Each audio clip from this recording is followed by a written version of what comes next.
जय हिंद दोस्तों, स्वागत है आपका जय बालाजी क्लासेस में। दोस्तों आज हम पढ़ने जा रहे हैं दिल्ली सल्तनत के बारे में। दोस्तों सबसे पहले हम बात करें कि दिल्ली सल्तनत का शासनकाल कब से कब तक रहा।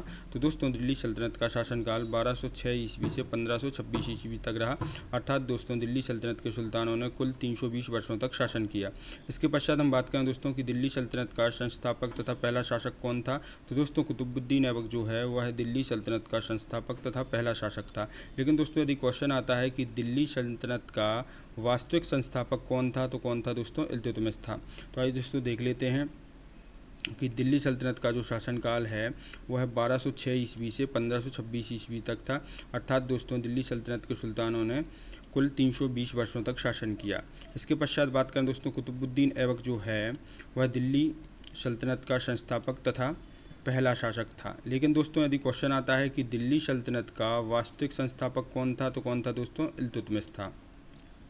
चलिए इसके बाद हम बात करें दोस्तों दिल्ली सल्तनत की राजधानी की। तो दोस्तों दिल्ली सल्तनत की प्रारंभिक राजधानी लाहौर थी। तो दोस्तों कुतुबुद्दीन ऐबक ने जो है लाहौर को राजधानी बनाया था। इसके पश्चात हम बात करें दोस्तों दिल्ली की। तो दोस्तों दिल्ली को पहली बार राजधानी बनाने वाला शासक कौन था, तो कौन था दोस्तों, इल्तुतमिश। इससे क्वेश्चन भी आता है दोस्तों कि दिल्ली को पहली बार राजधानी किसने बनाया था, तो किसने बनाया था दोस्तों, इल्तुतमिश ने बनाया था। इसके पश्चात जो है दोस्तों दिल्ली सल्तनत की राजधानी दिल्ली ही रहती है। लेकिन दोस्तों जब लोदी वंश के शासक सिकंदर लोदी का शासन होता है तो वह 1504 ईस्वी में आगरा शहर की स्थापना करता है और उसे अपनी राजधानी बनाता है।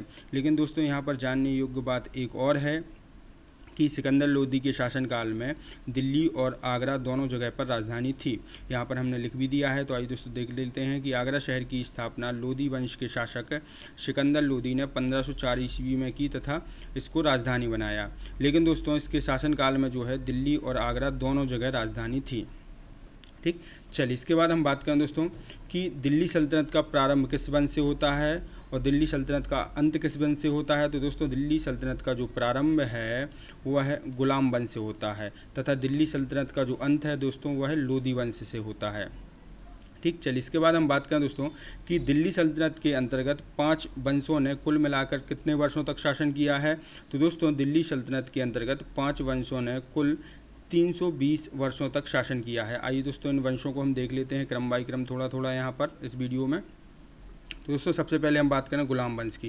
तो दोस्तों गुलाम वंश का शासनकाल कब से कब तक रहा। तो दोस्तों गुलाम वंश का जो शासनकाल है वह 1206 ईस्वी से 1290 ईस्वी तक रहा।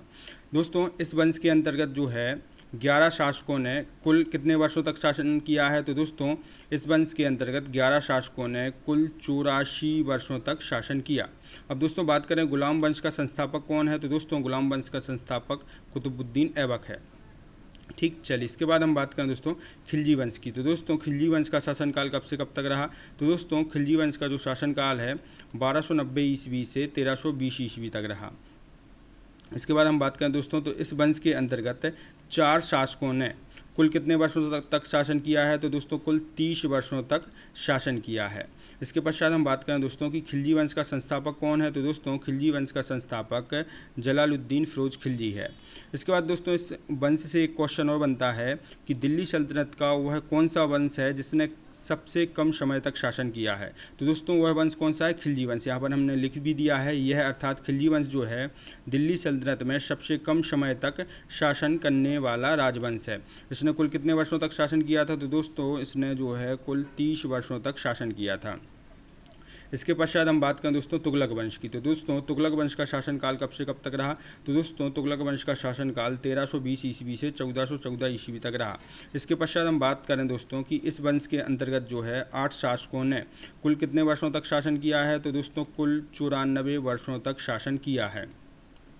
ठीक, इसके पश्चात हम बात करें दोस्तों तुगलक वंश का संस्थापक कौन है। तो दोस्तों तुगलक वंश का संस्थापक गयासुद्दीन मोहम्मद तुगलक है। इसके पश्चात दोस्तों इस वंश से एक और क्वेश्चन बनता है कि दिल्ली सल्तनत में सबसे लंबे समय तक शासन करने वाला राजवंश कौन सा है। तो कौन सा है दोस्तों, तुगलक वंश है।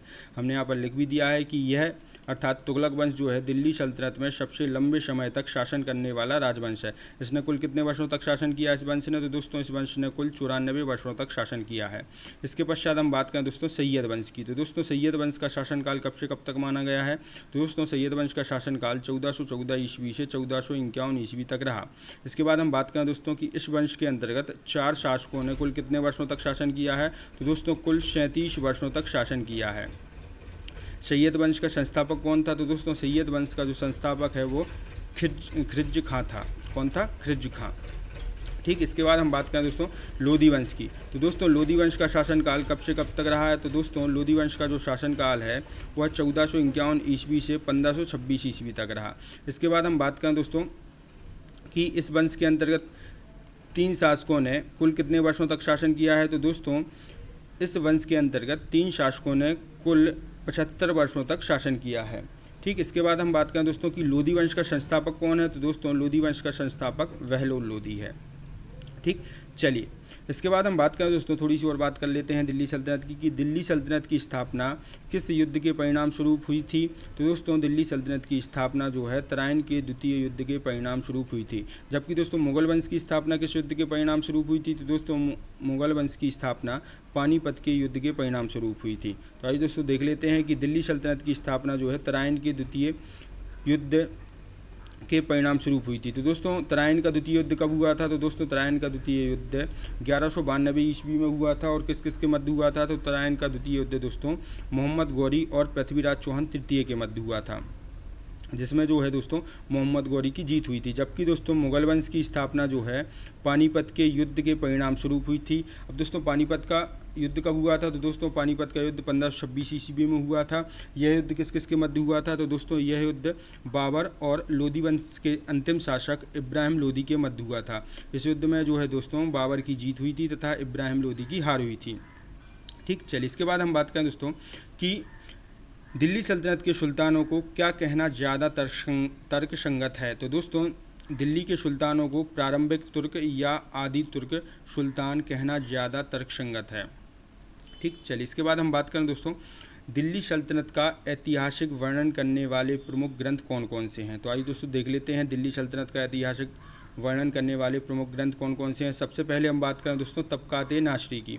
तो दोस्तों तबकात-ए-नासरी किसकी रचना है? तो दोस्तों तबकात-ए-नासरी मिनहाज उस सिराज की रचना है। अब दोस्तों इस ग्रंथ की भाषा कौन सी है? तो दोस्तों तबकात-ए-नासरी की भाषा जो है वह फारसी है।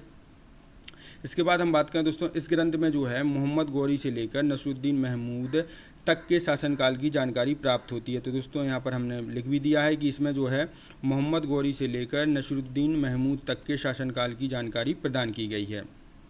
ठीक, यहाँ पर दोस्तों याद रखना आवश्यक है हमको कि तबकात-ए-नासरी किसकी रचना है? तो किसकी रचना है दोस्तों? मिनहाज उस सिराज की रचना है। ठीक, चलिए इसके बाद हम बात करें दोस्तों तारीख़-ए-फ़िरोज़ शाही की। तो दोस्तों तारीख़-ए-फ़िरोज़ शाही किसकी रचना है? तो दोस्तों तारीख़-ए-फ़िरोज़ शाही जियाउद्दीन वर्नी की रचना है। इसके बाद हम बात करें दोस्तों कि इस ग्रंथ की भाषा कौन सी है? तो दोस्तों इस ग्रंथ की भाषा फारसी है।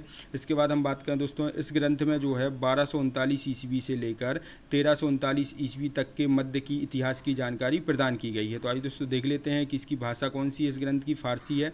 इसके बाद हम बात करें दोस्तों इसमें 1239 ईस्वी से 1339 ईस्वी तक के मध्य की इतिहास की जानकारी प्रदान की गई है।